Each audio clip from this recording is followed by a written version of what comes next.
When the McLaren F1 team counts on speed, they count on Dropbox Dash. Dash finds what you need fast across all your work apps so you can focus on what matters. Learn more at dropbox.com/McLaren F1.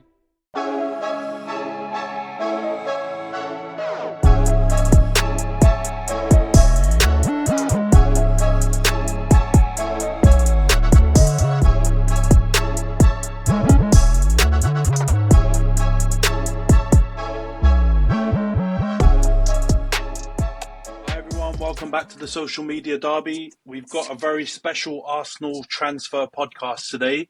You see, we've got the Avengers back to all chat about it, so I'll be taking a back seat. Before we get into it, those of you watching on YouTube, please subscribe to the channel, like the video, drop a comment down below. For those listening on audio platforms, please follow, give us a 5-star review if you can. All of it's greatly appreciated. All right, guys, the group chat has been popping off for, I feel like, forever. Mostly about Madueke, but we'll start on the transfers first that have come in. So we've got Kepa's come in for 5 mil. Zubimendi, I've seen it reported different places, 50 mil to 60 mil, including add-ons. So let's just say somewhere in that ballpark. Norgaard for 10 million. And those are the three confirmed. You've obviously got the others that we'll talk about that are Here We Go and Ornstein's drop bombers and whatever else. But those are the three transfers confirmed. Going out, you've lost, well, I don't know, or maybe gained money for Tavares. You've sold Marquinhos. Tierney's left at the end of his contract. Jorginho's left at the end of his contract. Partey, or shall we say, unnamed 30-year-old player, has left at the end of his contract. And sadly for me and Jonts, our boy Tommy has had his contract cancelled or terminated or whatever. So yeah, first of all, I'll start with you, Razor. Are you happy with the business done so far? Because I feel like you're the most upbeat out of the trio. So let's start with you. Not even the most upbeat. I'm just the least reactive to all of this stuff. I think, business wise, I think obviously compared to some of the windows that we've seen in recent history, you know what I'm saying? It's we're like, Arsenal, please do something, anything. You know, like the memes where it's the guy with the stick prodding the ball or the tumbleweed being like, do something. But that's not been the case. This season, this window has not been the case. We kicked off, started shoring up positions that I think almost anyone who's watched a decent amount of Arsenal knows that we need coverage in. One of our big problems was squad depth. So I'm not surprised that we're signing players like Kepa, we're signing players like Norgaard. We're not really these aren't people that you're going to look at and be like, ooh, shiny, but they're going to do a job within the system. Is Norgaard going to set the team on fire? No, but is he going to do that backup role that Jorginho did, cool heads when we're trying to hold down the lead? Probably. Jorginho's gone now, so it's like for like. I'm pretty chill with it all, innit? Obviously, get Gyokeres confirmation, get a couple other players confirmed. I'm not really... All the social media and the tweets and the YouTube videos is fun. Show me the guy holding up the jersey. What's his squad number? When I see that, I'm more calm. But yeah, no, I'm very I'm chill with the way that things are being done. I think Butter has come in and he's actually trying to make stuff happen. Do you know what I'm saying? And it's is it perfect? No, but I keep saying to man, this ain't FM, this ain't EAFC. You know what I mean? We're not Man City or PSG, so we have to live in reality a little bit. You know what I mean? But I think we're doing all right. Yeah, I think that's probably quite a level-headed response. Ayo, let's move to you. Do you? It's going to get less level as it goes on. I was going to say, this might go in stages, isn't it? We'll end with Jonts for complete head loss. But let me ask you specifically then, because obviously, like Razor said, two of those three signings are more squad depth, kind of maybe rotation based. Yeah. But also two of those three are in the midfield, coming in for I guess, for Jorginho and Partey. So do you think your midfield is stronger now than it was with Jorginho and Partey, or do you think you're in a relatively similar position? Oh, good question. No, I think both players compared to Partey, I think Partey is obviously the better player. Obviously, we all know what happened with him. So I think obviously losing him is still going to be a big loss, in terms of on the pitch. But I think in terms of squad depth, I understand the signings. I do understand getting Norgaard. I do understand. Yeah, Zubimendi looks like a very tidy player, but I just think obviously you said as Razor said, not they haven't obviously set the world alight. But I just think for us, it's more so the fact that we obviously know what we need to improve and what we needed. And so obviously I think last year we could definitely see that our midfield, once we lost either Partey, especially like the Real Madrid ties, or when we played PSG, we didn't have Partey that replaced with him. We could see the struggle. So I think it's good to have someone like Zubimendi come in. Norgaard, I think, definitely is a steady head to kind of come in as well and keep things a bit calm. Kepa, I'm not even going to acknowledge that one. I don't understand. Like 5-0 for a keeper, I get it, but I'm not going to, again, Chelsea rejects just don't appeal to me, so I'm not going to allow that. I get it again, I just don't think that's a good signing. But I think my biggest thing with this whole summer so far has been the fact that we've not got any money for these players that we've let go. So as much as I think all these free transfers, obviously mutually terminated and Tomiyasu, I get it because he hasn't played, but I still think we could have got some money from somewhere. He could have gone to Italy, could have gone. I definitely think something else does value. Tierney, same type of situation, letting the contract run down. Jorginho, all these players, I think, could definitely got some money to come back in to kind of at least give us some sort of leeway. But I think that's my only kind of gripe. So I'm not losing my head yet, but with I think just in terms of signings, I think it's good what they've done so far in terms of getting squad depth. I think that's where we did struggle last season. But yeah, it'll be nice to have some players come in that kind of get you out your seat type of thing. But we'll see. The transfer window's still got like another 2 months left. Fingers crossed. So we'll see what happens. Yeah, that's a good point, actually. Yeah, when I was reading out that list of outgoings, I didn't even think like 4 out of 6 of them are end of contracts, terminations, free moves abroad. Only Tavares and Marquinhos got fees, and I think they were both pretty small. Yeah. So yeah, that's Arsenal definitely got a similar issue to my club when it comes to selling players. It seems like a struggle, isn't it? But John's all right. Let loose. How do you feel about these deals so far? Do you agree that with Ayo that the midfield is not greatly improved, not massive difference with the 2 new incomings, or do you think you believe in the Zubi hype? I mean, so I think it's probably around about the same, but possibly a bit better depending on how Zubi performs, right? Because he's younger. I know we have to incorporate the availability aspect of this, and I think both Jorginho and Partey, mainly Partey, have had a lot of problems with that. So I think from the point of view of availability, I'm hoping both of them, Zubimendi and Norgaard, are more available than the other 2 that we've had previously. So from that point of view, they probably should be a bit better. They're, I think, at least in Zubimendi's case, a bit younger as well. So I think that in that case, we're probably a bit better. But in terms of the talent, I'm not sure yet because, with Zubimendi, you don't really know until you get someone in the Premier League. We've had a lot of people that have come to the Premier League and maybe been not as good as we hoped that they would be when they're coming from outside leagues. And I think if you just look at the type of player that Zubimendi is, I'd argue that the biggest difference between the Premier League and outside leagues is the intensity of the midfield. So, the lack of time on the ball. We've seen people like Casemiro come into the Premier League, who's like considered to be like a destroyer and enforcer in Spain, and he's turned into kebab man when he's been here. So from my point of view, like it remains to be seen as to how good he's going to be. But obviously, I'm optimistic about it. So I think overall it's probably an improvement, and particularly for the long term, if you think about the ages of Jorginho and Partey, it's definitely an improvement because I'm hoping that Zubimendi will be here for a long time. I'm hoping that Norgaard will be able to stay at least for a good 3, 4, 5 years, depending on how old he is, or how he fares as he gets older. But like my biggest problem with all these signings is not necessarily the signings. I agree that they're good signings when you think of the situation that we're in, but it's just the optics of it. When you look at Liverpool buying Wirtz, when you look at Man City buying up all these man, I know that they're not necessarily their first choices and so on, but like they're buying Wirtz, they're buying Reinders, they're buying Ryan Cherky, and we're buying Norgaard. Like that's my biggest problem. So like, I mean, it remains to be seen. I'll let it go. I think Ray has definitely calmed me down in terms of like keep my judgment until the end of the season.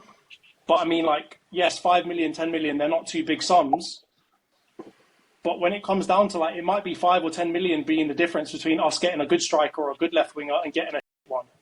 So if I come back out at the end of the season and I see, like, some average looking left winger and an average striker, I'm going to be livid. Because why have we spent that money on a backup goalkeeper when we could have got another loan off for somebody? Or, I don't know, stop sending Tommy Setford out on loan. I don't know. We could have done something around that. And it's just my question about, like, priorities. I get that, like, squad building, we have to have good players in all positions and so on. But, like, when we've been screaming for a striker and when you finally convince me that Martinelli might not be the one for the left wing, like, are our priorities in the right places? I will stop now. I mean, to play as a slight devil's advocate, right? Kepa's an alternative to Joan Garcia, right? I swear that was the goalie that you were kind of looking at as the backup. And he's gone for 20, 25 million. So essentially you've saved 15, 20 mil on getting him. I look at him as probably the most cost-effective approach to that position. Because you were going to get someone regardless, right? Neto didn't play a game, barely played a game, cup-tied. Don't know why you even signed him last season. So this season you're going to get Kepa. I feel like that's all right. But I get what you're saying. There is the prioritization issue, which we'll move into now when we touch on rumoured, or, I mean, some of these are rumoured, but, you know, they've been here we go, bombarded or whatever. So you've got Madueke been confirmed, or Madueke as Merson calls him, has been confirmed, 52 million by Fabrizio and Ornstein. You've got Gyokeres, which... Again, different phrasing, but they're saying agree in principle for base 55 to 63 million. You've got Mosquera, who's been confirmed, or here we go, at 15 million. You've got Eze and Rodrigo that are very much still in the rumour phase, right? They're talking about 60 million for Eze is his release clause, and they're saying like about 90 million euros or 100 million euros for Rodrigo. So considering that, guys, I'll open this up to the floor completely. We'll start with Madueke, because that was the one that really set the group chat popping off. Like, how do you guys feel now after a few days of calm, hopefully, and how do you guys feel about that move? Do you feel any differently than you did when you were going buck wild on the group chat? They're more angry now than they were before. Yeah, they look. Both of them look way more angry. I'm definitely not as angry.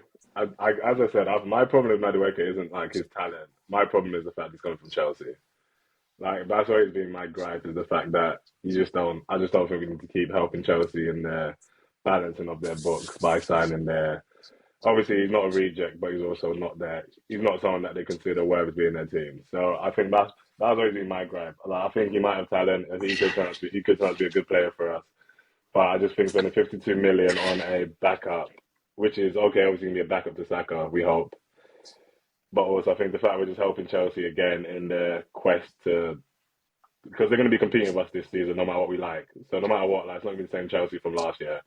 So now we've helped Chelsea get rid of some deadwood, help them balance their books, and help them sign some more players. So I think that's always been my gripe with Madueke, not his talent, the fact that we're helping Chelsea. So, and we're paying 55, 60 million for this brother as well. Like, again, I don't want to be harsh on him. He seems like a good lad, and I don't want to, like, go too much on him. But Berta and Arteta, what the are you not doing? Spending 60 million, 55 million on a backup to Saka, right? On a backup to Saka, instead of spending that 50, 60 million, going and trying to do what Liverpool are doing by unsettling Isak. Instead, we're having to settle for other people, which is fair enough. Like, I'm relatively happy with who we're settling on. But what the are we doing? That is the priority. Like, that came out, that news came out before anything else about Mosquera, about anything about Gyokeres. That's the first thing that we're doing with 50 million in the bank. Spending it on a backup right winger that Chelsea don't like, or not don't like, but clearly are not, like, prioritising as being a key part of their team. And we're going to go and buy that again after the Havertz deal, after all the stinky players that we bought for them. We're buying their keeper, and now we're buying their right winger who isn't setting the world Headloss alight. FC. I was gonna. Why? We are Headloss FC. That's what headlock looks like. For starters, yeah, man, them have just been blabbering from the moment you gave them the mic, and blabbering. Saying that 5 mil for Kepa's not good business. I'm so glad that you brought up we were going to spend 22 mil on a backup keeper. 22 mil, 25 mil on a backup keeper. But we've gotten somebody who's played at the top level in the Prem, to be who's going there to be the backup. We're not going to have no Ramsdale Riot antics this time, innit? He knows he's there to play second fiddle. 5 mil. He's not getting unsettled. His kids are going to the same school. That's bad business. That's crazy talk, bro. Norgaard. No, wait, hold on. Man, I'm moving bare disingenuous, man, again, like, Norgaard. For starters, Jonty said, hopefully Norgaard will be there for 5-6 seasons. I don't, he's 31. Secondly, man, I'm talking about, like, we're going and getting this. Do you know how many 30-plus midfielders flipping City have on their books or United have on their books? Bro, like, and what happened to them? Be an elder states. What happened to them, though? Look at Gundogan. He fell off a fucking cliff. As soon as he hit like 34, 35, he fell off a cliff. All of them, man, the same things happen to all of them.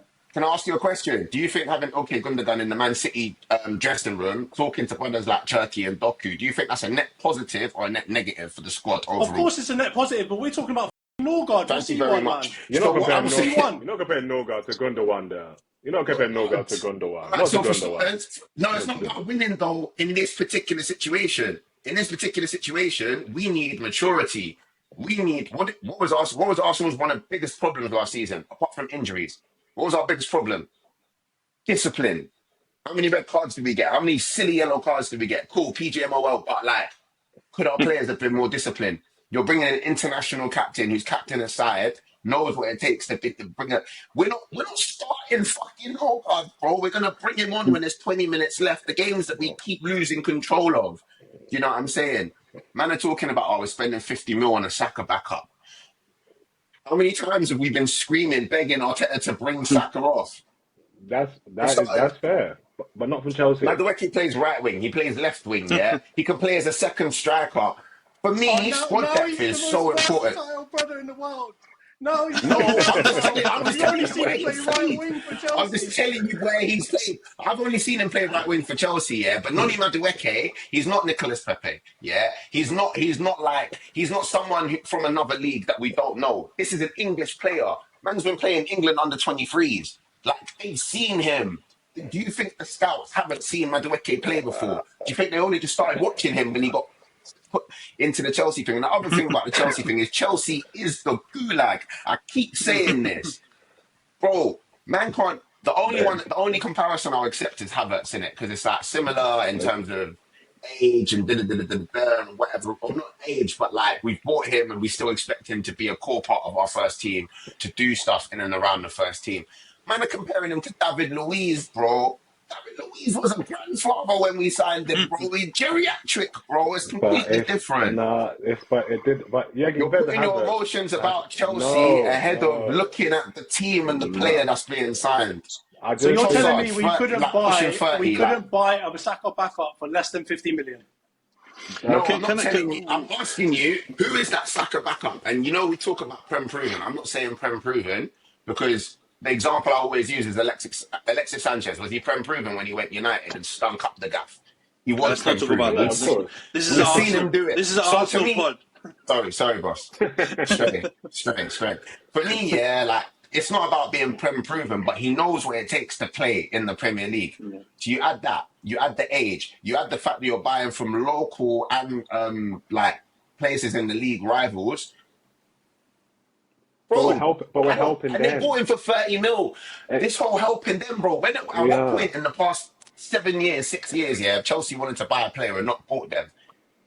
No, but forget that. What do you think we're helping them with? But it's just in general. They bought 14-year-olds from Brazil. Hey, listen, I'm gonna stop. I'm gonna move mad. They're buying teenagers in Brazil like there's no tomorrow, bro. 100%. I'm not saying we're helping them. They're signing niggas to 15-year contracts like they're Interscope Records. What do you mean? 100%. How are we helping them? Because they're getting rid of their deadwood. Like yes, his age is. Is Madueke deadwood? Of course, because they don't want him. So then he is. Keep him. Yeah, exactly. Like, is he actually Deadwood, for or them, have yeah, Chelsea changed manager after buying all of these players? My man might not get on with Maresca. My man for might sure. not like the play style that they're trying to run. He might not like the fact that Maresca might have, you know what players are like? Man might have said, "Oh, I'm going to play you. There's an equal opportunity to get in the team," but he's not getting in the team. Man might think, "Oh, I'd rather play backup to Saka and know that I can come in on the left Yeah, for but you're Martinelli looking as at it from well." his perspective, right? Of course, it's a great move for him because he's not going to play for Chelsea again. No, no, So no. of course it's a You're great talking move, about him but for being Chelsea, Deadwood. Is it's he Cole also Palmer? he's not Is Deadwood. he So to Cole be Palmer? clear, right? So Of to be course clear, not. he's not Deadwood. I'm not The saying only that he's player that Deadwood, right? Chelsea, the only But player he's that not. Chelsea don't He's want not to a 50 sell million is Cole pound player. Palmer. He's not a 50 million pound player. Number one, right? Number two, if we know that they've got to get rid of people, why are we paying their first price and we're not negotiating with them to get him for 40 million, get him for 35 million? My biggest problem with all of this is the amount of money that we're spending, the position in terms of priority versus the other things that we need, and then the team that we're buying him from. Right? So number one, we shouldn't be paying 55 million for him. Number two, our backup right winger should not be the first thing that we're spending a bunch of our cash on. Right? And then number three, why are we helping Chelsea of all teams who, yes, you're That's saying it. they'll go and buy whoever they want. But we know that they can't sell their women's team twice, can they? So we're going to help them Number again, one. give them another 50 million to That's go so and bankroll crazy. all the other like, unless we're Number paying it in one, like yeah. one penny Number installments over one. Wait. 150 years, You're asking we're questions. helping them. There's no answer coming. You can't answer. You're Yeah. asking questions, yeah. Number one, no, in real quick succession. Number one, again, this is not EAFC, yeah. Just because this is the deal that has progressed the fastest, or this is the deal with the most conclusion to it so far, bro.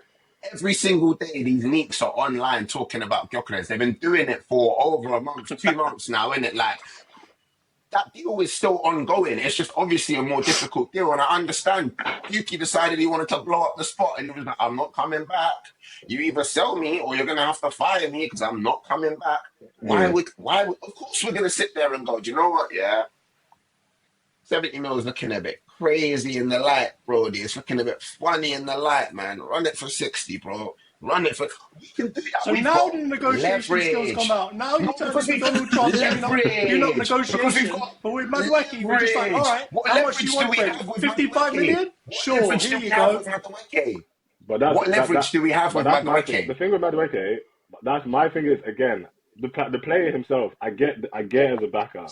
My thing is if he signed straight from PSV, I honestly would have zero complaints. It's the fact that we're It's saying just Chelsea. it's just that is it, and I don't think because Havertz didn't work out, and obviously there's a reason. Like no matter we saw what Havertz was, and we can't say Havertz worked out for us because it hasn't worked out. So I just have zero. I think that's harsh. I don't. It's not harsh. It's not worked. He's a high paid player and he is not delivered. And he was also signed as a left centre, to be a left centre mid. He's now our main striker. There's a lot of questionable things. Thank you, because Yes. you're wearing your Niger top. Tell the truth. I made the devil ashamed. He was signed to be left centre mid. Yeah. A man's been playing 9. Because He's he can't been Now play- we leading the bought line. we bought two because other he failed central as a left- midfielders because he now. So failed as a what's he left centre doing? mid for us. It's more of a question on his ability because he failed as a left centre mid for us. Watch. Depth. Yes, and All I right, Arteta guys. appreciate he that. likes players that can play in multiple positions. If you're not Stacker, you don't get to go, oh, I'm playing here, basically. Trossard, you'll play through the middle, you'll play on the left. You'll come on as the super sub for Saka if I tell you. He I likes hear it. players that will play in multiple positions. So getting a right winger who can play left wing as well, who is left-footed, like our franchise player, does that not follow the ethos that we've been laying down? 100% get it. Just don't If get Kai him. Havertz Just was don't get meant him to be a Chelsea. striker, I would hear man saying that he's a flop. For No, he is 60 though. million, Come on, man. He's a flop. We're getting on topic where he's a flop. Yeah. Let me pose this question then, because like it seems like you guys are the only thing that I think you guys are aligned on is that you think he's definitely going to be a backup to Saka, right?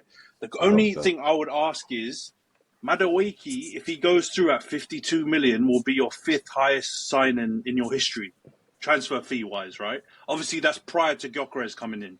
You might say that means nothing, but are we just so sure that you're going to drop 52 M's to keep him as a squad depth and he might not actually be your left wing signing? Because, like, surely that has to be a possibility, or are you guys just ruling that out? You're going to drop 50 M's on a backup, no problem. I think he plays. only Yeah. head loss FC merchants think that the Arsenal development squad will look at Madueke and look at Eze and be like, yeah, this is the guy that we're buying to be our left winger. My thing is I just no, but what Ant says is a very good point because again, as much as I want to believe he'll be back up for Saka, but I'm also very concerned he could be actually still getting a lot more game time as a left winger instead of him and Martinelli. That's my concern as well. And if he's starting, which it might work out, but yeah, I don't think he's actually being signed as a backup. I think he's going to deputise if Saka's out as right winger, but I actually think him and Martinelli. I want Eze more than anything, but I generally think what Anne says. I think for 52 million, I can't see him sitting on the bench every week in, week out. Not a chance. I don't think there's a lot. Okay, but does that not make it even stinkier? Because we no, bought 100%. primarily 100%. right wing, a left-footed 100%. right winger to play left wing in 2025. This ain't 100%. Ryan No, Giggs in 2000. Why are we buying a left-footed player to play Can I left ask you a wing? question? I agree. Can I ask a question? Why, do you guys feel like we should simultaneously be comparing ourselves? Like I said, I don't know if it was before we started recording, when Jonty was having technical difficulties upon technical difficulties, but Liverpool are spending close to $250,000 on two players. Who are walking into the team. Who are walking into the team. Yeah, but hold on a minute. How much do you think the squad players and the backups are costing the Liverpools, the Man Cities, this, that, and the other? Do you think like a 50? If we want it, like we've got Rice on the bench, he's 100. We've got Rice on the pitch, sorry, he's 100 mil. If we value Saliba, if you value Saka, if someone wants to buy them off us now, how much money are we going to want in this market? 100 mil, easy, no? Easy, Yeah, like in that region. Yeah, but look how much that we're spending on a backup for them two players. We're spending 15 million on Mascara. We're not spending 50 million on a backup centre back. No, but this is we're spending 50 million on a backup for Saka. Mascara is only playing right centre back in our system, isn't it? Like I've watched some Regardless, coaches, good. He looks great. It's one of the most important positions on the pitch, and we're spending 15 million for a backup, right? On a centre mid, you'd argue again. It's one of the most important places on the pitch. We're spending 10 million on a backup, right? So we're spending 10 million, 15 million on backups for important positions. And then on the right wing, we're buying a £52 million player who has not lit the world on fire from one of our biggest rivals. I don't like the price. I wouldn't have picked Madueke, but I think when we're buying from Chelsea, as we saw with Havertz, Chelsea, like I said with the Gyokeres situation, we have leverage in that situation because they need to make the money now. My man wants to go. He's made it very clear. We've got leverage. Chelsea have the situation of being like, we don't care if he wants to go. He's on a 7-year contract. And enter another situation where we've got a good negotiating position. But then it comes Why do we have to go for Madueke? Why? Hold on. Does that have to be our only option? In the group chat. Then it comes back to what I said in the group chat, and nobody gave me any answers. Man were yelling, and I was doing voice notes. You lot were typing hard, fast. Yeah. Who is this right winger, left winger that can play on both sides that has played in the Prem? And that we're going to get for less than 50 mil. Who is he? I can't. No, don't say there's no options. Who is he? But what? Give me one of these options. That's the point of the scouting department. Why couldn't these other teams find these players? No, because when you're talking about it, man are like, I want Lookman. But they're first. They want to come in and start. 100%. They're not going to accept being the second string. Why are we so confident Madueke is not going to want to start? Why are we so confident? Every transfer we've done in this window has followed the pattern of we agree personal terms with the player, they talk to blah blah about blah blah, and then we go to the club and start talking about fees. Maybe. So he knows what play. Like again, if it's not that, then it's Arteta. That's what I said to you guys. If we're looking at a situation where we're not signing the players that we're meant to be signing, and we've got people that are starting and not starting. We've got Ethan not playing through the middle when Odegaard's stinking up the show, and everyone's talking about right wing. Like, it's not. If the management's not there, that's on the head coach, isn't it? But in terms of does this player fit the profile of the squad? I wouldn't have thought of him when I was thinking of who I'd like us to sign. But yeah, overall he kind of does. He's around the right age. He's way younger than Trossard. People have been complaining about Martinelli, saying we need backup for Saka. I get the upsetness about the price, but the upsetness about the price, that's down to the market. I get the upsetness about Chelsea, but that's really neither here nor there. That's just emotional. We don't like Chelsea. Fine, I'll just cool. They just won 100 mil from the Club World Cup, bro. Like, it's what do you want us to do? Like, not sign players because they're at Chelsea? but They're not at Tottenham, man. No, my point is, why are we going after a player that Chelsea themselves do not even like and paying £52 million for them? You're asking me to give I keep examples saying of Chelsea right clearly wingers. value. Let me finish my point. You keep Done. asking me to give examples, right, of right wingers that we could have got off the market. Rayan Cherki got bought for how much?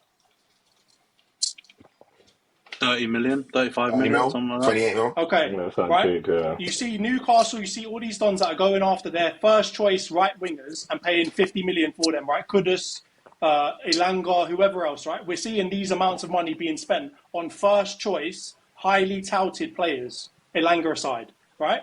From my point of view, to be spending 52 million on a backup that has not lit the world alight at all, right? You don't see anybody else in for him. It's just us, to be clear. And that's why what do you mean when we say we've got no negotiating position? They need to shift players. They clearly don't need him anymore when you consider all the other players that they've got. And yet we're coming in as the only person that apparently is interested in him and taking their first offer for him. That's You're talking to me about it's not EAFC, but if I was the Chelsea manager on EAFC, this is exactly what EAFC is. I asked for 50 million, I get 50 million, and we move on. The thing is, guys, Do you feel like there's a precedent between teams in terms of how they sell to each other? There's definitely yes, but we're the ones that always agreement. get shafted by them, we're and they always get our best players. They get Ashley Cole. They get.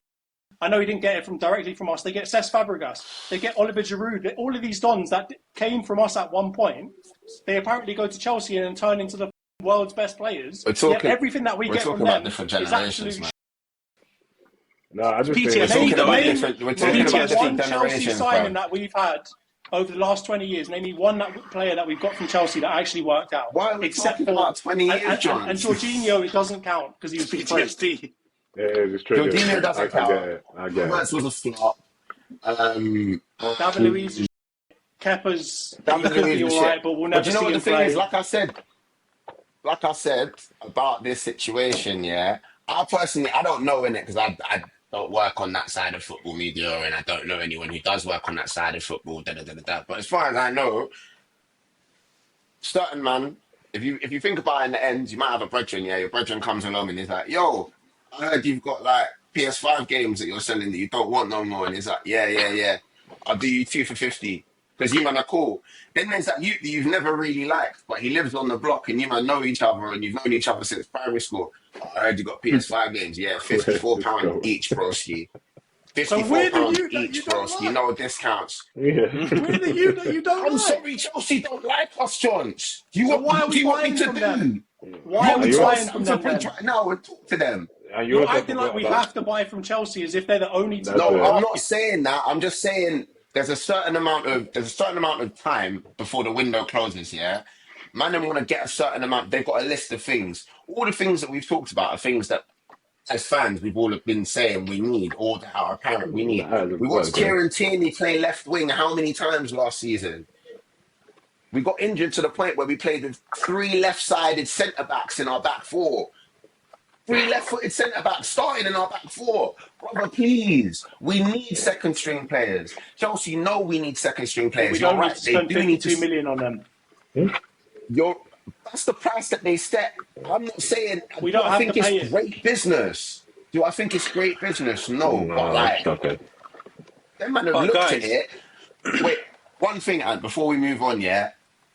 The goalposts keep moving, innit? Because man are saying that it's bad business because it's money that we could have spent on other targets. As I said in the group chat, with the exception of Rodrigo, which is always going to be a Hollywood buy, everything else that you've said that you've wanted in terms of position, we're getting. Players, pretty much, we're getting like 60% of the fan base wanted Gyokeres, 60% of the fan base love Mascara, 80% of the fan base are dying for Eze. So we're getting all of them, and they just signed a player that you wouldn't have signed for a fee that you think is inflated for all of the reasons that I said before. And man are getting stuck on that point and getting upset about that point. And I don't think None of it's those worth the players head that loss. you've mentioned are our first choices. Neither is Madueke. Exactly. So we're spending 50 million on a second choice, and then as a result, we haven't got money to go and buy our first choice in all the other positions. So we're Who's going to telling buy you a that? No, bunch of second and third choice players that we that's my didn't only actually thing. want. We wanted someone Where better where have you got? because At of what point have? Madueke. No, It's the my only, PTSD that you said, innit? no, my We've only thing flipped in the is, transfer market bare time, so the assumption is now, even though we're showing all the intent and having all the conversations, man are losing their heads, and that's why I no, said, give it 2 weeks, lads. I think that's the thing. Go on, I think Lana. I think my thing is, yeah, obviously optically it looks bad. However, I think if he had already signed Gyokeres and Eze, then we signed Madueke, it wouldn't have been this bad. I think the problem is now, obviously, a lot of the fan base are very hesitant now because like now we signed Madueke, and obviously as well, if I'm Crystal Palace or if I'm Real Madrid, if I can see you spent 52 million on Madueke, there's no way I'm taking you offering me a low ball on Eze or Rodrigo. So I think that's the problem. I think realistically, if we sign Eze and Gyokeres from the get go, then we sign Madueke literally mid-August. I think honestly, the reaction would have been 10 times different. But I think the fact that we signed Madueke first off, he's our biggest signing now. Obviously, the fan base can be like, so where's the rest of this money coming from? So that's my problem. That's another one of my problems. That's what I started speaking. That's what came back to me. So I think, yeah, I think it's just the time of the sign in, the price of the sign in, and now the concern. Obviously, from PTSD of our transfer market flops in the last few years, that now we don't know whether we're going to get Eze and Gyokeres. So that's, yeah. All right, before we get on to the last point, I asked you around Madueke, right? Touching on what Rio talked about and some posters by Versus and stuff like that.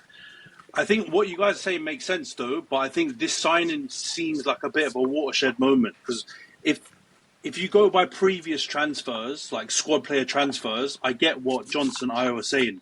You historically haven't spent this amount on like a rotation guy. Normally, when you've spent like big chunks, it's on starters, right? Even with the Havertz money, even if he's moved position, ideally he was the left centre mid, right? The Xhaka replacement, and he's turned into a striker, right? But he was meant to be first team. But you do see other teams like City, Liverpool, we do it for fun, spend big bucks on players that are not guaranteed starters, rotators, and squad depth. But it just might be that first time you guys do it, right? We won't know right now. We'll only know in the future if you keep doing it and you see how he performs and if he ends up being a rotator. So you just got to wait and see. But I understand the outrage and I understand the like wait and see kind of understanding approach from Razor as well, because that is the market. You get a steal every now and again if you're Liverpool or a few clubs that move like really, really smart in the window and you find out about a release clause, right? Apart from Tottenham, obviously, or someone else, and then you do that deal for under the value. But it's still quite rare. Most of the time you drop big dollars or that kind of amount on someone for that kind of position. But you'll see.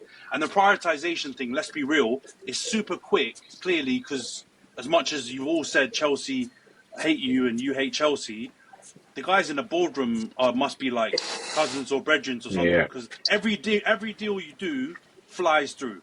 Like, there's no negotiation period. It's super quick. You agree on everything really, really quick, and everything's sorted really, really.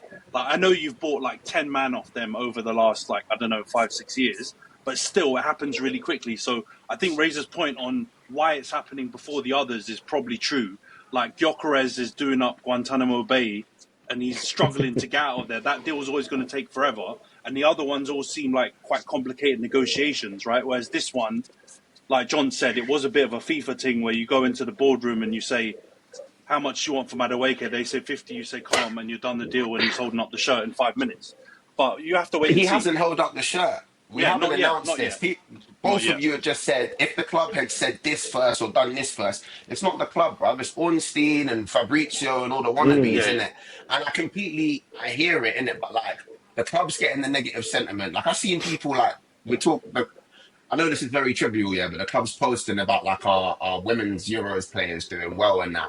People are cussing off signings that haven't even been announced in the comments and stuff like that. Like, adds to fan sentiment. Do you know what I mean? We haven't announced Madueke. I'm sure if you ask the Arsenal boardroom, they'd rather announce Gyokeres, Eze, whoever that they're working on before Madueke. But like Ant said, the deal's gone through. And from my perspective as an Arsenal fan, I'm seeing a lot of Arsenal fans lose their head, abusing a young boy online, cussing each other out, giving Chelsea and Man United and Liverpool fans prime meme material, and the ball hasn't even been kicked in bloody Singapore, let alone like in England. That's what I said. We're moving like head loss FC. I hear what you're saying about the price, but that's the negotiation thing. And just to the point about like, oh, if I was Crystal Palace, if you're Crystal Palace, you have to shut your mouth because Eze has a release clause. They'll find a Our way. problem is that we don't want to pay the release clause the way that they want us to. We're trying to structure it in 5, Klarna style. They want it in 3, like, or whatever, innit? But at the end of the day, you can't go. You pay Noni £60. This would be the biggest rope-a-dope in history if we have basically said, oh, we're going to buy Madueke for 52 million just so we have a stronger position in negotiating with everybody else. That, I don't think, is what we're actually doing. But if that was the case, and we were doing that just so we can say, you know what, we're skint, mate. We're skint. We haven't got any money for you. You're going to have to take 60 for Gyokeres. I'm sorry. Eze's going to have to come for 50 if you want to get rid of him, blah, blah, blah, right? That would be the biggest rope-a-dope. And if that comes off, I will genuinely sit here and I will bow down and say sorry. That was the case. That was the case. Not me. But my biggest problem, again, with all of this, right, is just when you talk about the optics, right? Yes, he has not been announced, but it was very clear that every single step of the way, everything has been leaking. We agreed we first were leaked in having discussions with him on personal terms. Then it was leaked that we've agreed personal terms with him. Then it was leaked that we've put in a bid for him. Then it was leaked that they accepted it. At any point, we could have said, you know what, everything's coming out, settle down for a minute. Let's not put in our bid just yet. Let's wait a little bit, see how the Gyokeres one goes, see how the other ones go, and then we'll get to work on that. And not only that, it would put us in a better position negotiating with Chelsea. If Chelsea also saw that we just spent 60 million on Gyokeres and just spent another 15 million on Mosquera and whatever else, it puts us in a position to say to them, mate, I'm skint, I haven't got that much money. How much do you want for Madueke? Knowing that I'm not going to be able to pay 52 million for him. But we didn't. We've done it the other way round, where we spent 52 million on Madueke and then tried to use that as a bargaining position for Gyokeres and Mosquera and whoever else that we're trying to buy. And if that all works out, then fine. I don't really care which way it shakes out. But from the point of view of our club, also has a responsibility to Madueke, right? You talk about the head loss fans. Our board know our head loss fans very, very well because they've been, intimately exposed to them over the last however many years. We can't do business thinking about the head loss FC fans. Well, they should because if they want a player to come in and not get completely abused, then they should understand that, like, if we do something optically terrible, like with the whole Chargy thing as well, if we do something optically terrible, we're going to get crucified for it. So if our PR department has not been fired by the end of this transfer window, I'll have a problem with that as well. In terms of doing it that way rather than that way, yeah, can we just look at the signings that we're after in other places? So, Eze, basically the franchise player now, Elise is gone, holds a lot of sway. We'll have seen Elise go, we'll have seen Zaha not go, we'll understand what that could potentially do. Do I get loved, by the Holmesdale end and never leave the ends, basically? So that's playing on his mind. Rodrigo's like, I'm not happy. My man's here. I want to play over there. They said, shut up and do what Mbappe says. I'm not happy. Gyokeres basically said, brother, I've booked annual leave. I'm not coming work on Monday. I don't know who you put on the rota. We're talking about guys that are driving themselves, whether it's done in a bad way or a good way, they're looking to leave the club. All bets are on them leaving the club. And what I'm saying in terms of leverages, I genuinely think the reason that we do business so quickly with Chelsea is because Chelsea go, this the price. If you're not going to pay it, f*** off. You know we're not going to move. You know we're not going to change our minds. We don't need to sell him. We need to sell someone, but someone will buy it. I read PSG are thinking about breaking the transfer record again for Cole Palmer. Do you know what I mean? Chelsea have players they can sell. They've got a bunch of underage Brazilians that they can sell, bro. Like, I get it, they need to sell players. I don't disagree with you. I hear what you're saying, Ayo. We are helping them. But they could go, Arsenal's money looks the same as Feyenoord's money, looks the same as PSV's money to me. We don't like your jerseys. We don't care about your banknotes. You get what I'm saying? Like... That's where I personally, that's my suspicion. It's all conjecture, but that's where I think the difference in the money ain't as long as ours, though. That's the point. They can have Feyenoord's money, but they're going to have half of the amount that we give them. Right? So I'm cool that if they want to take Feyenoord's money, that like 15p or whatever they can scrounge together to buy him, go ahead. Take it. Wow. Man's aiming at Feyenoord now. Why you say me for? All right, let's go on to the last point on Madueke. Okay, go. Yeah, let's wrap up the Madueke thing, right? So obviously We knew this was Rio's going to come be out. like this. Yeah, we did. Yeah, Rio posted about kind of supporting Madueke. You guys have mentioned it. He's got quite a lot of abuse, quite open abuse on his posts, on Arsenal's other posts, on everywhere. And Rio's obviously touched on the fact that there's pretty strong racial undertones maybe in some of the criticism. What do you guys think? Obviously, this is sadly something we see quite often in other scenarios, but do you think it's the case with this, or do you think it's just the case of some of the points that you guys have mentioned today about the Chelsea links, the PTSD, the fee, or do you think it's genuinely also, obviously there's things been thrown around about Mandem FC and all that kind of stuff. What do you guys think about that? I think Rio. Yeah, I didn't think I think Rio's comments was a bit excessive, to be fair. I think abuse I think every fan base, every team in the world is always unhappy. Especially like when you look at United, how much like Maguire was really hounded out. He got abused. Pogba got abused. I think when it comes to fans and teams, everyone's very like partisan. So obviously, if there's something that we will latch on to, especially something like this, where again, as you mentioned, the Chelsea links, the fact spent so much money on him, I think that abuse definitely just comes straight from just people not being happy with the signing. I don't think it has anything to do with obviously with the Versus post, where it kind of linked back to racism and kind of how race and like black boys are depicted in kind of like from like TikTok and actually like Mandem FC as we've spoken about. But I think I personally didn't see any like racial connotations or undertones where it was due to the fact that he was a young black boy that's why he's getting the abuse. I think ultimately it came from the fact that, as you said, we signed him from Chelsea, we spent so much money on him, we haven't signed any of our other major targets yet. So for me, yeah, when I saw Rio's comments, I just thought he was just trying to latch on to kind of, again, as you mentioned, like get engagement. I think that was to get himself involved and kind of insert into the whole kind of narrative. But I think abusing football, sadly, it just comes a part of it. Has it been a bit excessive? Yes, but football fans that's kind of what we're known for. We kind of go a bit too far. Man used we there. That was crazy. I think He said that's what we're known for. Not me, or maybe not you, but I think the majority are very tight. Is this happened to Antony? It doesn't. If fans don't like you, you're gonna get abused, regardless. Like it just doesn't. Yeah, I don't think it needs to get as dramatic as it's been so far. Honestly, I hate that brother's got the same name as me. I have to hear stuff like that all the time, and I'm just like, yeah, fair enough. All right, but what do you guys think, Johns, Razor? Do you agree with Ayo's point, or do you think that there is some connection to the fact that he's a young British black boy playing for Chelsea, going to Arsenal? I did a lot of yelling in the group chat about this. This was my side of the yelling bit for the Madueke thing, and that.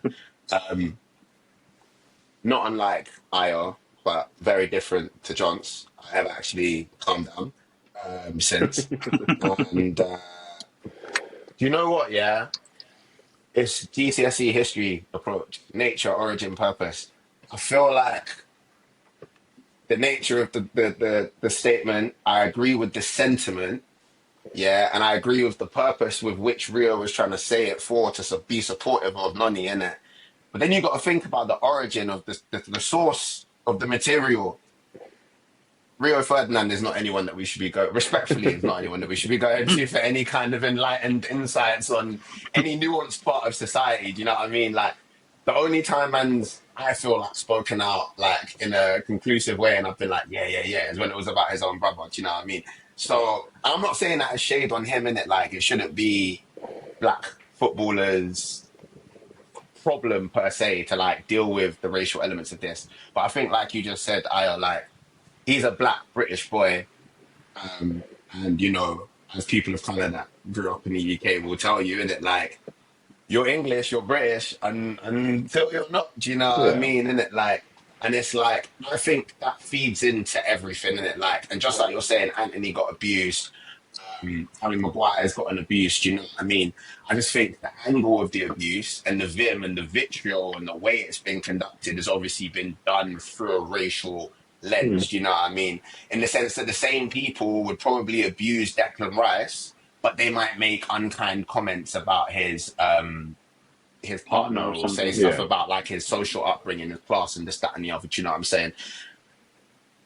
So it's difficult to chat on, and I think Versus in their post they did a decent job of it. When you read what they say and take away all of our yelling and stuff away from it, and like all the tweets, and I think what they're saying is Arsenal fans weren't happy with the signing, and that kind of added to, or when some of that went through the lens of the noise that has already been around him with the Mandem FC thing and this, that, and the other.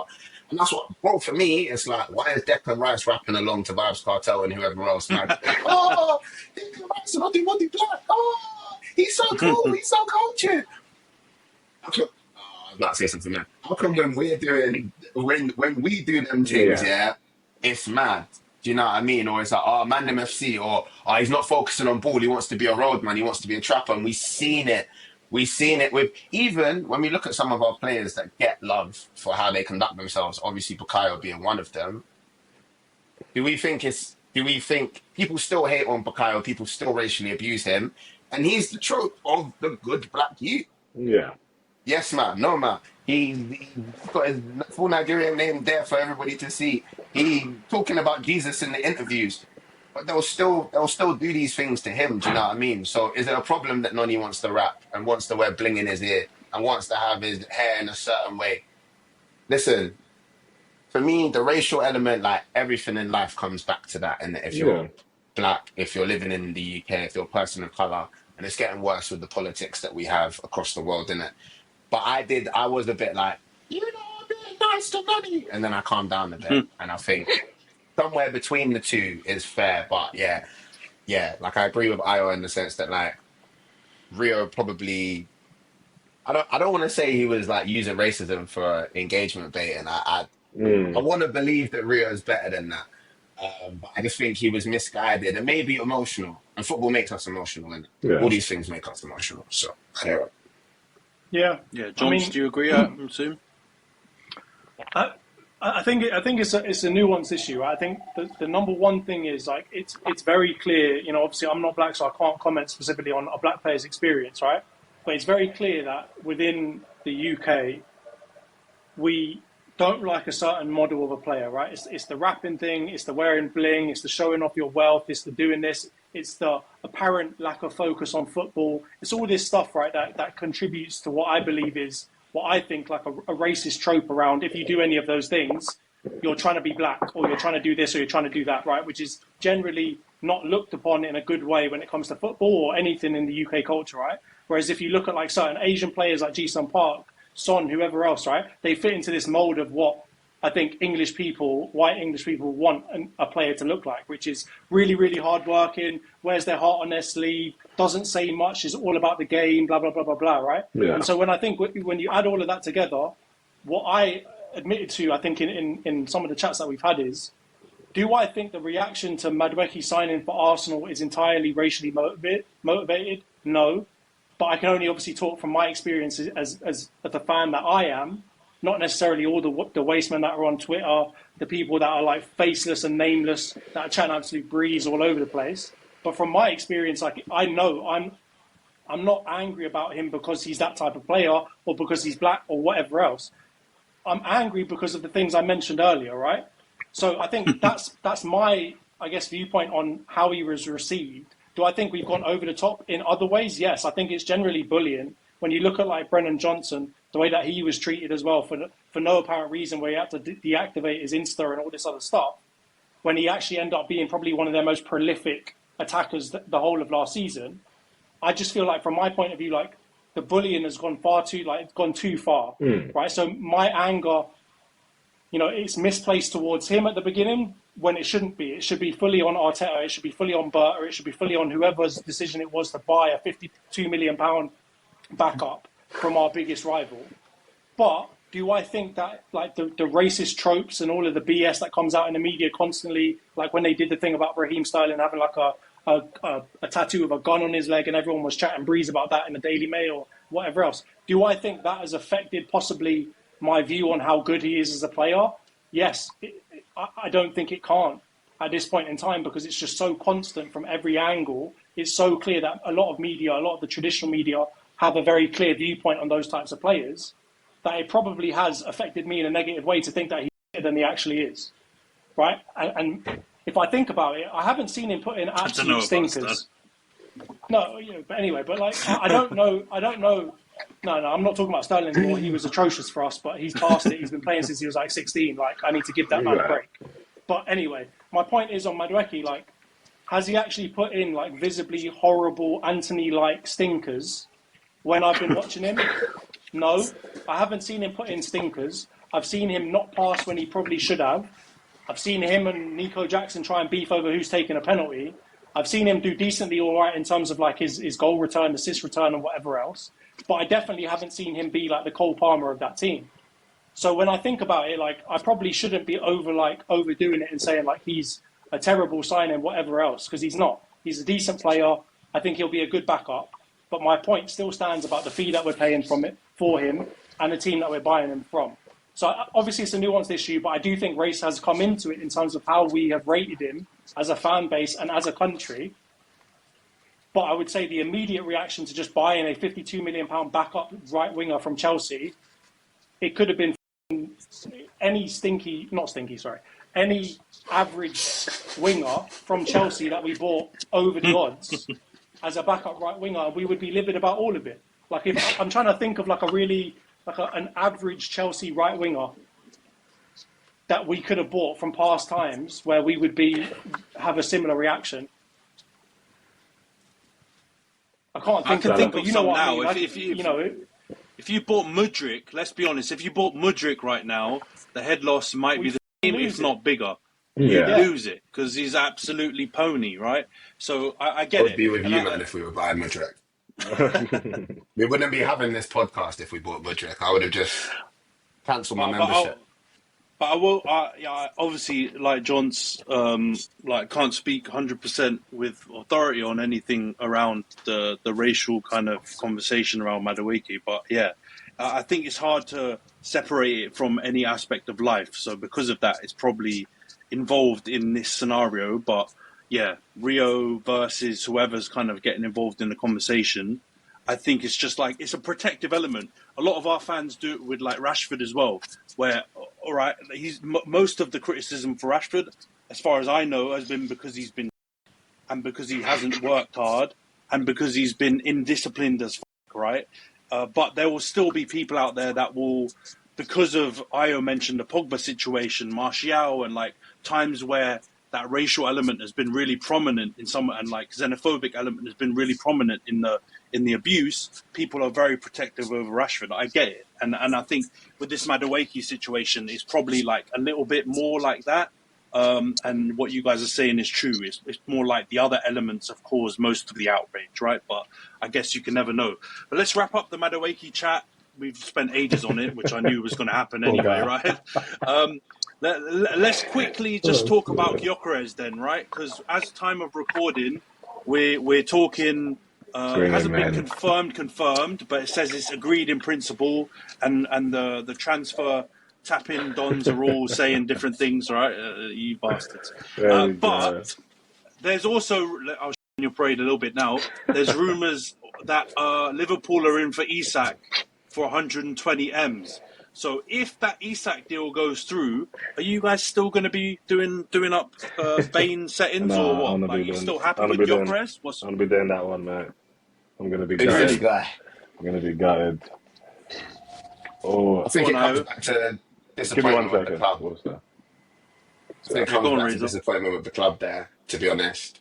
Because I don't think this Arsenal board, but even if it was completely down to Arteta, I don't think Arsenal are ever dropping 120 to Newcastle on Isak. I think they would have been stubborn about it. I don't think they would have done it. So I would be disappointed with the club. It wouldn't make me feel any differently about the players that we had signed instead. But I don't think they would have turned around. Because I think that's the thing. I think ultimately they have like a rough valuation, and then there are other factors. And they're kind of like, we're either here or we're not here, innit? And this is obviously, without going back to the topic that we just discussed, that's where like a lot of anger comes from. Because it's like, it's not even anger, it's disbelief. It's like, raw. You didn't think my man was worth this, but you thought my man, you were okay with them charging this for my man. So I understand a lot of rage there, especially when, by all accounts, Isak seemed like he really wanted to come to the carpet at one point. But offering a slightly different perspective, I agree with the original answer. I would be like, who's this guy? But availability is a big problem that we've had in the squad. I love Super Tomiyasu. I'm so sad. I don't think I've ever been so that sad to see a pair of fullbacks go on a free or whatever. Like, you know what I mean? I love Tomiyasu. I think he was great. I love Tierney. I think he's great. Not available enough over their career. And we have so many players like that. And I think after needing a niner centre forward for so long, marquee signing, spending that much bread, him being out for like 14 weeks and us having to play Havertz in the nine and Marino again, I think that would also send me into head loss FC as well. I just don't know. I don't think anyone can say Isak's not 100 plus, 120, 150 mil striker in this current market. But there are reasons why I could maybe be swayed back to understanding why you wouldn't want to spend 150 M's on a striker. You know, if Haaland's available, you might free up the budget. But based on the availability, I love Isak, man. I think he's a great player. But availability, injury issues, I think they might have just pushed. Newcastle didn't want to sell him in it, so I think they pushed the price, the asking point, past that threshold. And I think we got scared. So I wouldn't take it like we got robbed. We didn't get our chain popped off. Do you know what I mean? But Liverpool with Isak and worked. Man, I might just go to support an NBA full time, man. I think, Yeah. from my point of view, like, It's rough. I'm in a similar place with that. Or like, number one, it's a very big if as to whether Liverpool get Isak, right? Like, for 120 million, that's 30 million below the reported asking price for Isak, right? They're asking for 150 million for him. And it looks like, at least from what I can see, Isak is not going to kick up a fuss and say, you know what, I'm not playing for you. He's not going to do like a Odem Wingy and go and sit outside of Liverpool Stadium, go and sit outside of Arsenal Stadium until they sell him. He's not going to do a Gyokeres, right? He seems like a respectable brother. He's not going to do any of that. So from my point of view, 120 million is not going to be enough to get him, right? Like, if he was doing that and saying, you know what, I refuse to play for you unless you sell me, I think there's a possibility that Newcastle have to take 120 because, you know, what else are they going to do? But from my point of view, it doesn't look like he's going to do that. So I think that they're going to get pushed. If Liverpool really want him, they're going to have to pay 150 million for him. And then when I look at it, I go back to what Ray said, which is 150 million is a lot of money to be spending on a player. The only upside I can think of is once you've spent 150 million on a player, you are going to give that man 3 seasons at least before you think about swapping him for anyone, right? So you get consistency. You know, he's going to have to be like, it's good to have players in your team that you know are going to play, like a Rice, like a Saka, like a Gabriel, like a Saliba, like a Raya. It's good to have those, like that backbone of your team that you know, okay, these are the talents I've got. I'm going to build my team around this. And when you spend £150 million on a player, you've basically made that decision for your team now for the next 5 years plus. You have to, unless you're Man City and then you just throw Grealish to the side. But like from that point of view, that would be the only upside I can see because yes, availability is a big thing.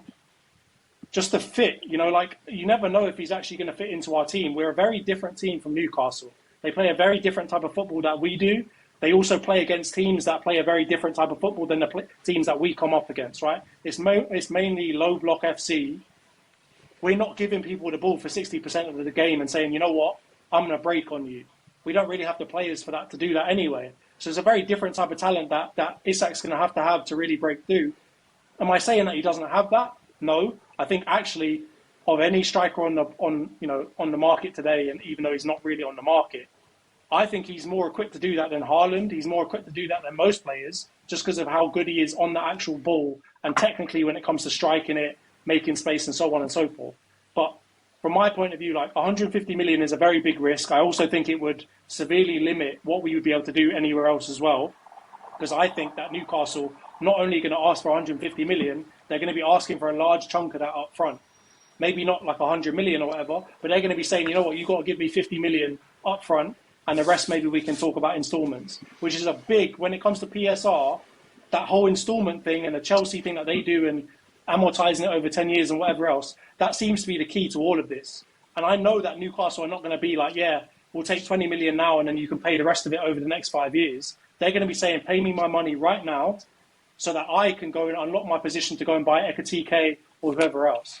So if it comes down to it and Liverpool go and spend 150 million on him, number one, how the f*** they got that money? Number two, would we ever had a chance to spend 150 million on him without completely crippling the rest of our transfer window? It's probably not. And then number three, is our version of him, the one that we're going to go and get in Gyokeres, like that much worse? Yes, I think Isak's better, but I'm not like Gyokeres is not like. I'm trying to think of that lead striker, that Patrick Bamford. He's not like some Patrick Bamford that's just going to come in and for us or something like that. Right? Like he's still a good striker. He's got 68 goals in 66 appearances. Like he looks like he's half handy. So I'm not going to be overall heartbroken, but there's going to be like a very childish, immature piece of me that's going to be like, oh, I would have loved to have seen him do that to Van Dijk in an Arsenal shirt. That's what my point is. Imagine Isak wheeling away with number 14 on his back and doing that. Like that would have been the joy that would have brought to my life for many years to come. Like I said, yeah, agree completely wholeheartedly. It's a lot of money, but I think he is. I think honestly, I don't think there's a striker more ready-made for Arsenal than Alexander Isak is. Like even when he was at Sociedad, before he went to Newcastle, he was I think he was the striker that would have just made our team. Yeah, he's a missing piece. Obviously, I completely agree. 150 M's are a lot of money, but I think when you know, and I think he's someone that's just he has it as well. I think like the way he came into the Prem, I think he's always been someone that you could just tell believes in himself. Like for example, that goal against Everton, not even the goal, the assist against Everton when he dribbles down the touchline by himself the entire way, gets in there and passes it across the goal. I think is what Josh Murphy or Jacob Murphy, whichever twin it is. And he's just Josh Murphy. Like his talent level was off his talent level was off the scale, and I think that's my problem. Obviously, it's like Gyokeres. I'm happy with Gyokeres as well. I think you can't beat anybody that knows what the goal is. Like you need to know having a striker that actually wants to score goals. He's just an out and out number 9, and if we get it for 60 mil as well, it's not a bad price to getting a striker in this current market for 60 mil. That'd be actually a pretty good price for a striker. So I'm not going to be sad, but I think if I see Isak in a Liverpool shirt, because I just know I can already see the script already. We go to Anfield, it's Isak versus Gyokeres.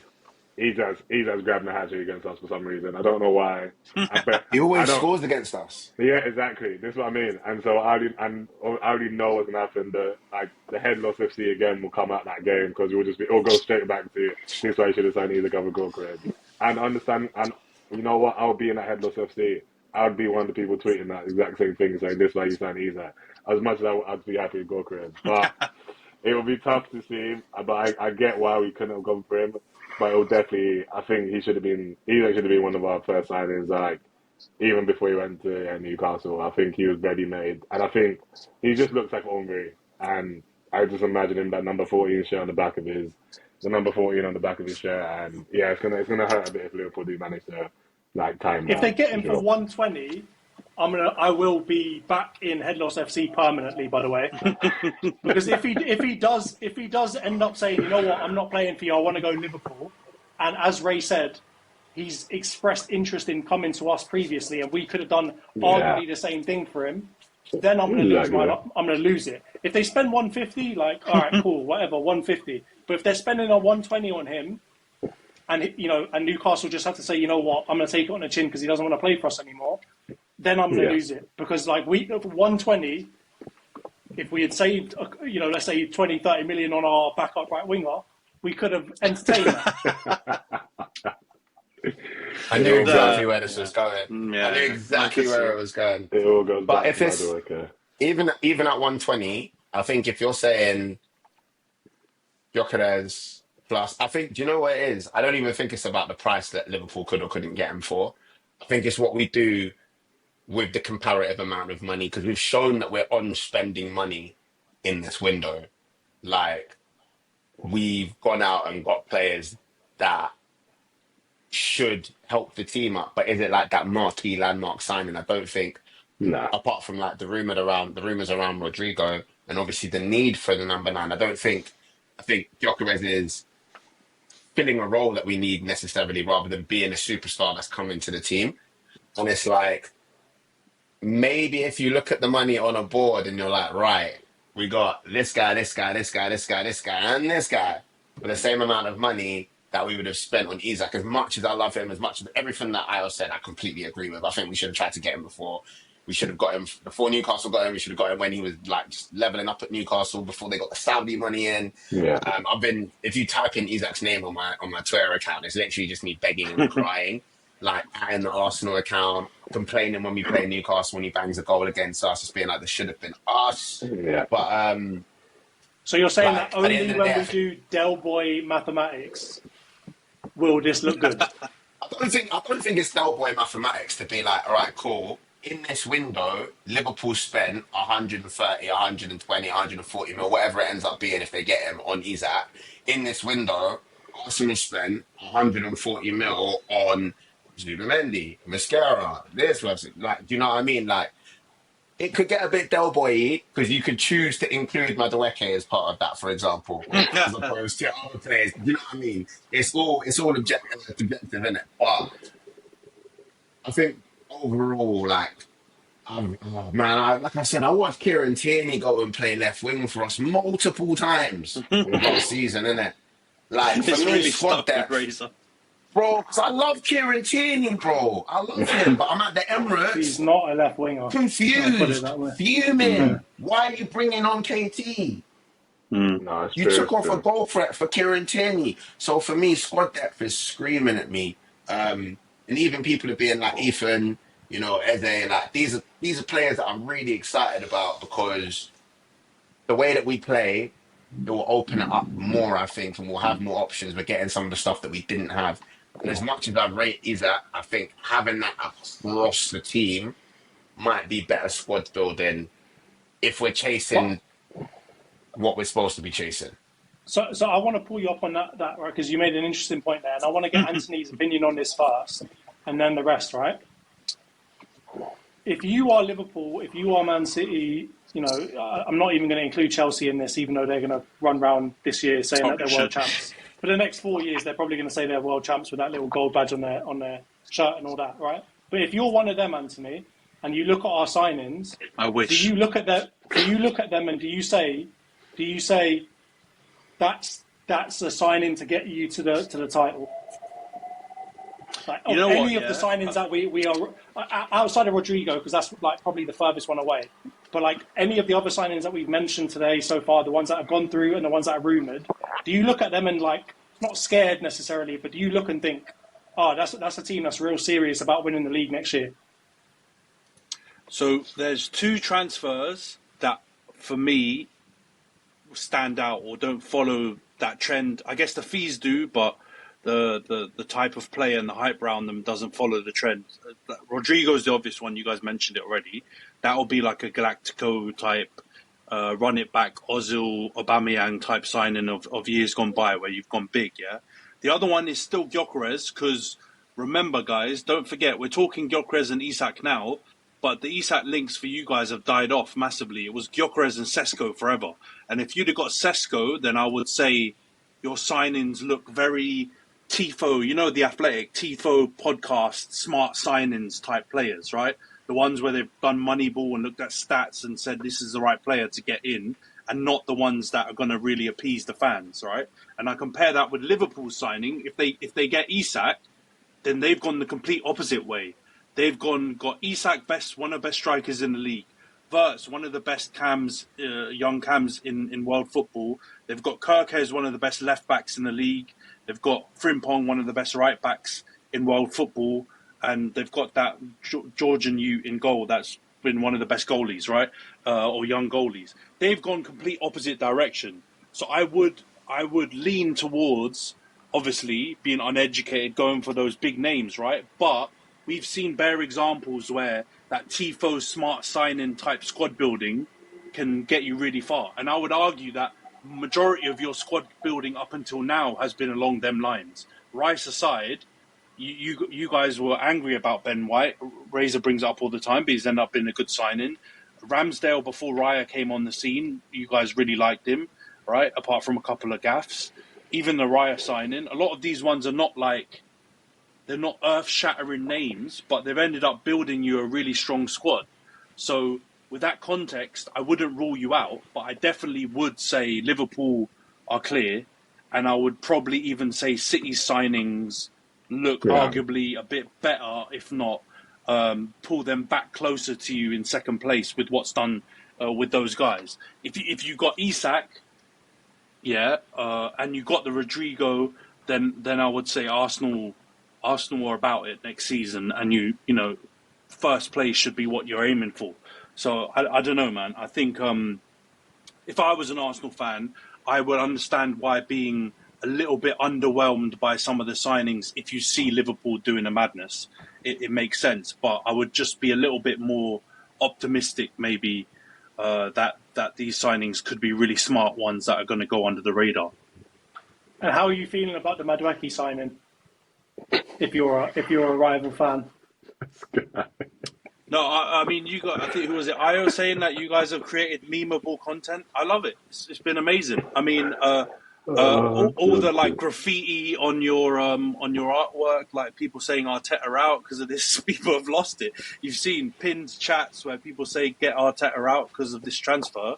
Like it's been gold as a rival fan. But if I was an Arsenal fan, I have to be honest. I'd be more on head loss FC than try and be smart, because the Madueke one, and I still have a suspicion that he's going to be your starting left wing for that price. I think history makes me lean more towards that than squad depth. So no, I love it. Thank you, and thank you for. I mean, the signings created this episode. We've talked about the other signings, but 55 minutes of the 1 hour and 16 minutes has been about Madueke. So let's be real. This would be a snippet otherwise. I think the thing as well, going back to the signings as well being marquee and stuff like that, I just don't think, as much as I want to believe that we're going to challenge the title next year, I think seeing the way City and Liverpool strengthen, I just don't see us. I think our two best chances were the past 2 years, and I think now that's gone. I generally don't think, as much as I want to believe that we're competing for the Prem next year, I just don't think, even with Gyokeres, with Madueke, hopefully with Eze, as much as I want to believe we're going to be competing for the title, I think Liverpool and City are definitely still now a level above. And if not, then Liverpool were a level above last year. Now I think with their signings now, if they get Isak, I definitely think they're a lot better team than what we are. And City obviously are going to come back with a vengeance. And I think as we'll be competing with Chelsea, I think just to hopefully hold on top 4 place. So I think we should obviously still get top 4. But I just don't think, obviously, as much as I see what you mean by like it's good to spread the money around, but I do think also there's a lot of merit to having that one signing that just kind of strikes fear into another team when they see you line up, and when you see that team sheet and the same, and that's what I don't think we have yet. We don't have a player that's going to strike fear into the other team. Like Isak, as much as 150 M's is a lot of money, you have him on that lineup. Having Isak and Saka on that lineup would strike fear into many teams when they line up against us. That's a lot of things for them to think about. And I think Gyokeres is going to be amazing. I think Gyokeres will be a very good signing. And I really hope he's going to be the number 9 that we're looking out for. I just don't think, I don't think we've done enough this summer to be like, we're going to be competing for the title next year. And I think that's like the biggest, that's the saddest part of me, is just how close we are. I think we just need a few more pieces. I don't think I'm still yet to think we've got those pieces. I don't think we've got those pieces yet to say we're going to compete with Liverpool and City next year, especially if Liverpool get Isak. So that's my biggest concern going forward. Wow. I didn't think you'd say that, because I get it. Every summer, like, you don't stand still, right? People buy players and their teams change, but you've essentially been the second best team in the league by varying distances, nip and tuck, like 2 seasons ago, 3 seasons ago, last season by a fairly big chunk by the end.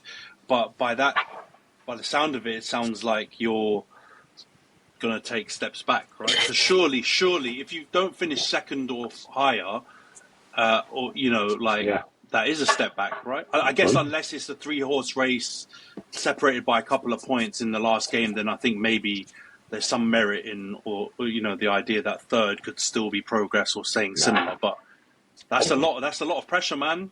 It's all on him. Then he's got to get it done. I'm going to say one thing though, and I might live to regret this, but I don't think City's window is in anywhere near in Liverpool's echelon, and I'm talking without Isak. Just right now, I like Cherky, but there's still a lot of, I'm not going to say attitude issues, but there's still a lot of fit issues as to whether he fits in that team or not and can play under Pep. I like Nori, but we're talking about a fullback from Wolves. We're not talking about, we're not talking about the best fullback in the world necessarily, right? I don't even think he was necessarily their first choice either anyway. So when we talk about City's window, I'm not putting them in the echelon of they're definitely going to be back and this, that and the other. I like Reinders too. Big up, was he half Indonesian or whatever? Go on, mate. Fair enough. But I'm sorry, he's not like a Steven Gerrard to Chelsea type signing where I'm going to be shaking in my boots that they're going to be so good now. So I'm not putting them in that category. But from my point of view, staying the same in second again next year is going backwards, because Chelsea are coming. Even if Man City can't sort it out all in this window, they're going to sort it out if you give them 3 more. So from my point of view, if we stay in second and we don't make significant improvements to our team now, and we can't get a title within the next 2 years, the Salibas of the world, I'm not saying Saka, but the Salibas of the world, the Gabriels of the world, all of these players that we really, really want and need, they might not be here forever. And at the end of the day, we're playing against time when it comes to their contracts, right? It looks like we're going to get Nwaniris over the line and whatever else. But if we want to be keeping our position in terms of getting really big players to come to us after what I would consider to be a 10, 15-year period where we couldn't really convince players to come to us, right? We talk about the Ozil signing, but let's be honest, that's the biggest signing that we've got, and even that wasn't some Haaland type signing or necessarily in the Isak bracket, right? So from my point of view, if we want to stay in this bracket of being the upper echelon of football and being one of the most desired clubs to go to, we've actually got to win something. And not an FA Cup, not a Club World Cup, not a Charity Shield, not a Carabao Cup. I'm talking big stuff only. I'm talking big things, right? Premier League, Champions League only. Massive pause. Anything that has a league behind it, I'll take it. Right? We're not in the Conference League, we're not in the Europa League, so I can X them out.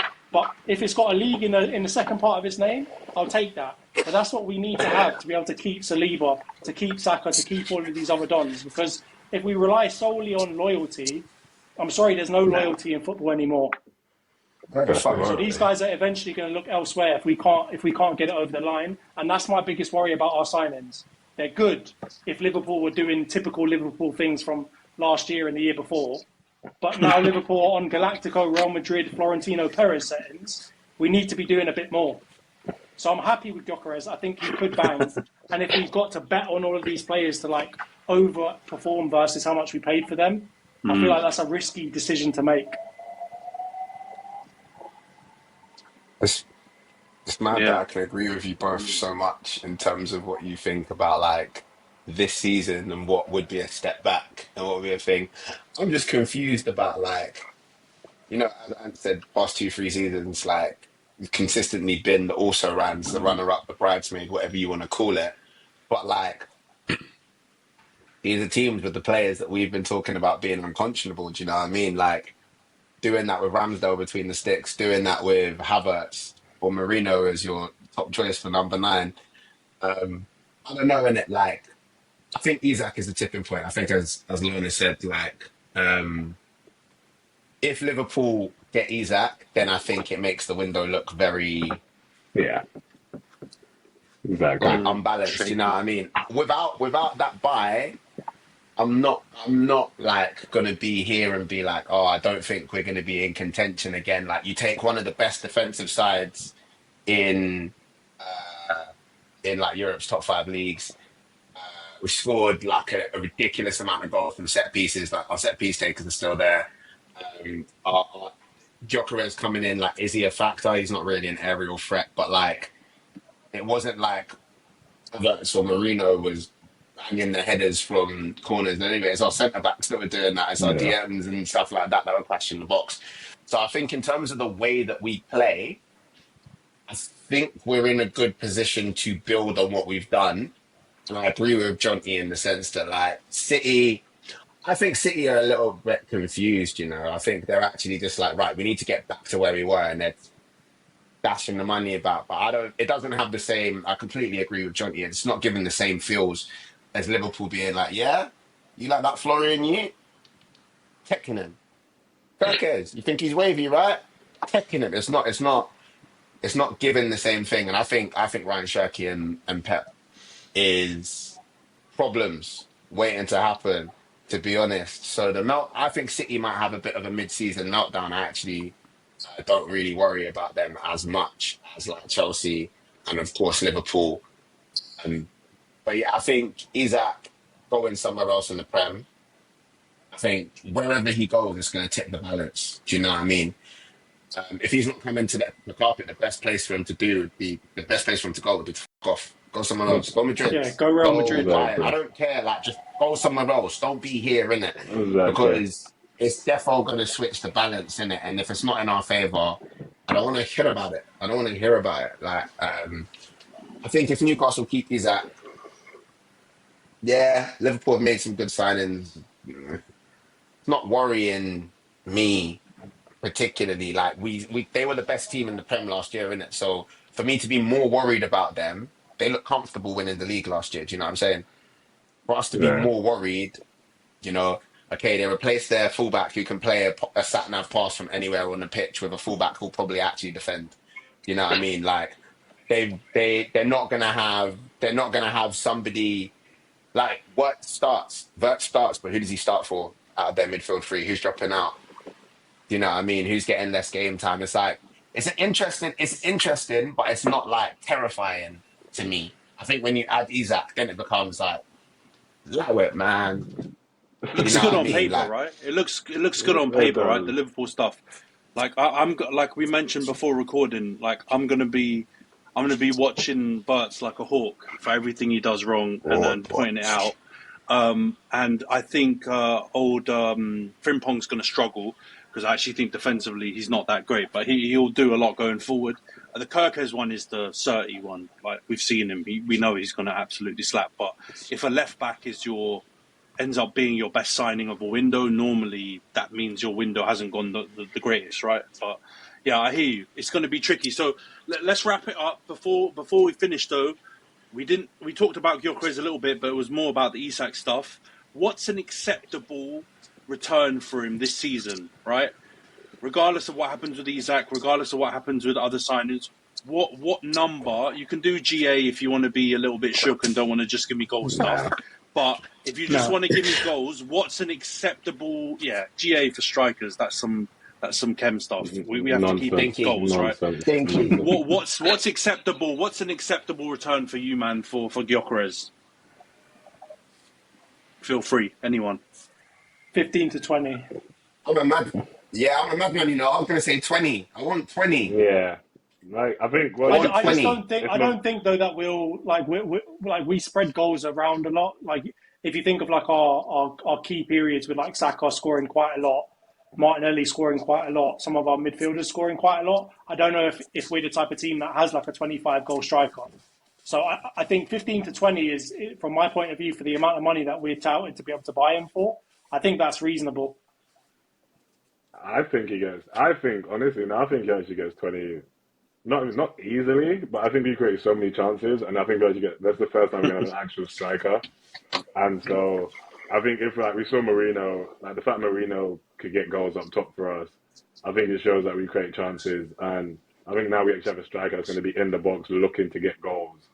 I actually think we're going to create many chances for him, and Yeah, But what would you I say is genuinely acceptable, though? Like, if that I doesn't think- come true, what No, would I you think- say Well, the is like bottom you're end. happy with? Yeah, like Oh, what's the bottom end, minimum yeah, it's no. got to get for you to be Minimum. like, Minimum. okay, this wasn't a terrible signing? Oh, minimum at least 15. At least 15, but I'd still be disappointed because knowing that I think Marino got at least 10 last year, and he just came as a makeshift. Was And that goals or goal involvements? no, I definitely think he must have got maybe got 8 goals. No, maybe, because but Havertz was our top scorer and he got like 9. oh, that's pathetic. Oh god, I might That's where we I might have that's forgot where what we the were. actual year was. Maybe no, but I think I think definitely 15 minimum. Just I think he's an actual number 9. He's actually going to be in the box looking for goals. He knows what the goal is, and I think we create enough chances. So I'd be happy with 15. If he gets less than 10, then I think then he's actually had a very very terrible season. Yeah, but yeah, minimum at least for sure. All right. So it sounds like you guys are pretty much all aligned. 15. What you think more, Razor, or what are you saying? Personally, like the minimum, maybe I could hear the GA stuff if we're talking about like the minimum, like he has a shaky start, like I want 20 goal involvements, but no, like the minimum is 15. Like Yeah. you're supposed to be a head back clapper. You're meant to be an on it guy. Like you're meant to, bro. Like Mikel Marino was a backup left-sided defensive midfielder or whatever. Come in and start playing 9. Like Ayo said, got 7 goals. You know what? I don't even just want him to get goals. I want to see Saka breaking assist records. You know how many times that we've seen Saka's crossed in the low ball, the early one, and where's Havertz sticking his hand on the left wing, having a chat with Martinelli over there, like doing some. I love Kai, man, but brother's never in the box when he's meant to be in the box. I expect Yok to be in the box. If you don't get 12 goals, how am I enjoying Head Loss FC? You get what I'm saying? 15 bare minimum, but I want to see 20. Yeah. I want to see 20 or 40. Portuguese league or nothing, yeah. If you're banging 39 goals in a season, brother, we'll put you in the positions. Score. Just lick it. You don't need to move, get your shot off, just one shot. If we had a striker that was doing that, I reckon we would have scored another 10, 15 goals this season.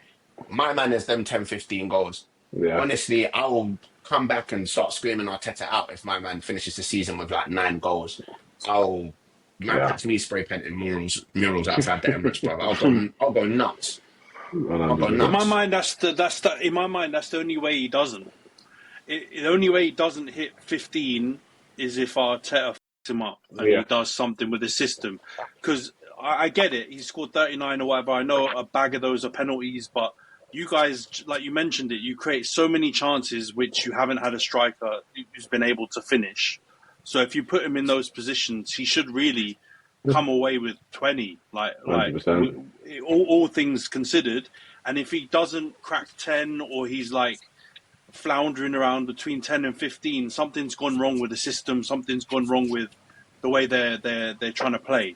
And so it can't be done unless that goes it goes wrong and Arteta starts putting him at left back or something like that. But anyway, let's wrap up the pod here, guys. It's been Never say never.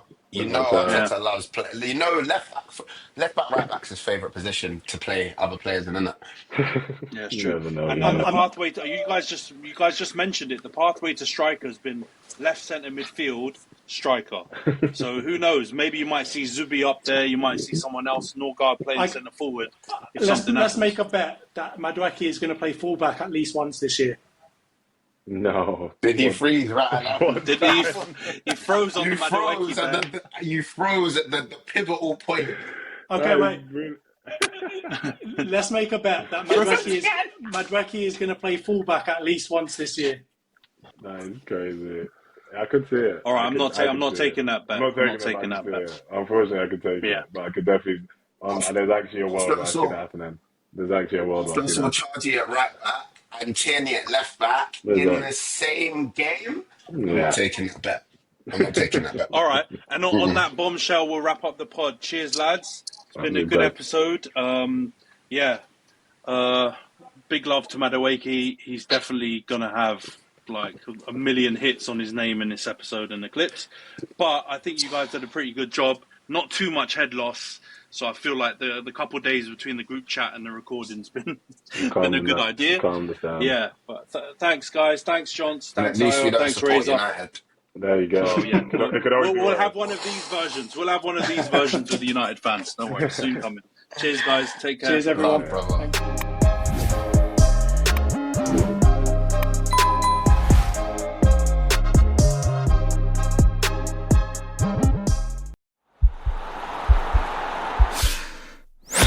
This podcast is part of the Sports Social Podcast Network.